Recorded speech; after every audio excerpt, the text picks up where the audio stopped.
film paix et l'anxiété. Donc, de la même façon que les films pour adultes aggravent ton anxiété, les arrêter va drastiquement la faire diminuer. Je t'explique tout ça. D'ailleurs, moi, c'est Arthur. Je fais un post par jour pour t'aider à mieux comprendre tes émotions. Si ça te chauffe, abonne-toi. Il y a quelques années, il y a un mouvement appelé le NoFap qui a fait surface et qui est basé sur l'idée que d'arrêter le voire la masturbation, peut avoir d'énormes effets bénéfiques sur ton cerveau. Donc ça s'explique par des mécanismes physiologiques, notamment comme la retention de tes réserves de zinc, par exemple, mais surtout par la suppression de la source principale et la plus puissante de gratification instantanée. Et donc une énorme amélioration de tes réserves de dopamine. Et le truc avec NoFap, c'est que ça marche.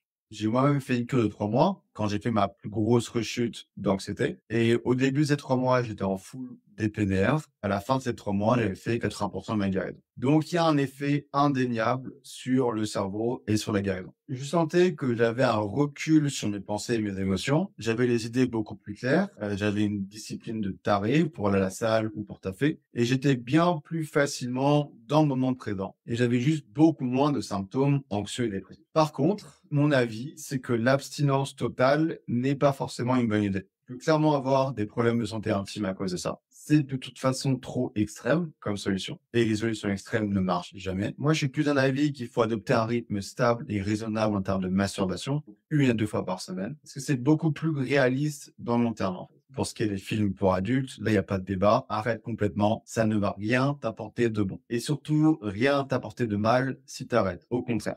Et je valide ce que beaucoup de gens disent, qui est que ça peut être la décision la plus impactante que tu peux prendre pour ta santé mentale en tant qu'homme.